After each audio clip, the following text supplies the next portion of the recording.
শ্রী শ্রী মায়ের কথা শ্রী জিতেন্দ্রমোহন চৌধুরীর স্মৃতি থেকে। জয়রামবাটিতে জনৈক ভক্ত জপ সম্বন্ধে মাকে জিজ্ঞাসা করিয়াছিলেন। যখন রাস্তায়, রেলে, স্টিমারে থাকিতে হয়, তখন কিভাবে জপ করিব? মা তাহাতে বলিয়াছিলেন, তখন মনে মনে করিবে।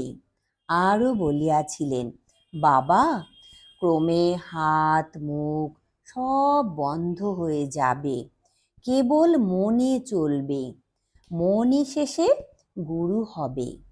একদিন কথা প্রসঙ্গে মঠের মহারাজদের সম্বন্ধে মা বলিয়াছিলেন, জীবের মুক্তির চাবি এদের হাতেই আছে। কাশীতে একবার শ্রী শ্রী মায়ের জন্মদিনে স্বামী কেশবানন্দের মাতা তাহার কোনো আত্মীয় বিয়োগের কথা স্মরণ করিয়া কাঁদিতেছিলেন। তাহাতে মা বলিলেন, ছি, আজ কি কাঁদতে আছে? আজ যে আনন্দের দিন।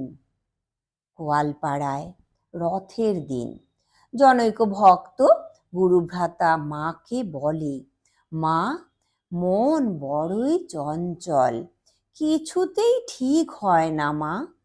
তদুত্তরে মা বলিয়াছিলেন, যেমন ঝড়ে মেঘ উড়িয়ে নিয়ে যায়, তেমনি তার নামে বিষয় মেঘ দেখবে কেটে যাবে। আমি মাকে ওই দিনই মনের দুর্বলতা সম্বন্ধে নিবেদন করায় মা উত্তরে বলিয়াছিলেন, কাম কি একেবারে যায় গা? শরীর থাকলেই কিছু না কিছু থাকে। তবে কি জানো, সাপের মাথায় ধুলো পড়লে যেমনটি হয় তেমনটি হয়ে যাবে। মা আবার বলিয়াছিলেন, ভয় কি, সর্বদাই জানবে তোমাদের পিছনে একজন আছেন। আরও বলিয়াছিলেন, যতদিন এ শরীর আছে আনন্দ করে চলে যাও।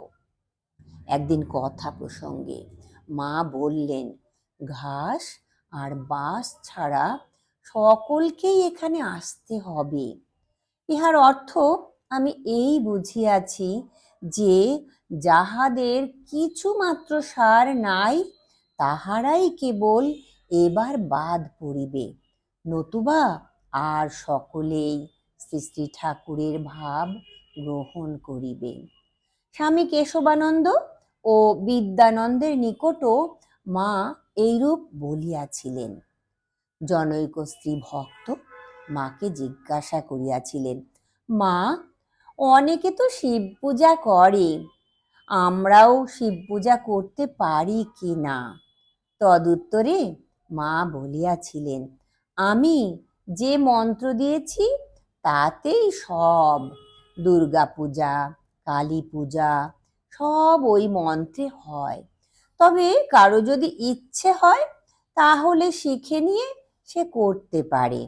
তোমাদের ওসবের দরকার নেই, ওসব করলেই হাঙ্গামা বাড়ানো। শ্রী শ্রী ঠাকুরের ভোগ নিবেদনের কথা সম্বন্ধে মাকে বলা হইয়াছিল। মা পূজা পদ্ধতি মতে নিবেদন করবার মন্ত্র তো কিছুই জানে না মা। তাহাতে মা বলিলেন, পূজা পদ্ধতির অত দরকার নেই, ইষ্ট মন্ত্রেতেই সব কাজ হয়। জয় ঠাকুর, জয় মা, প্রণাম মা গো।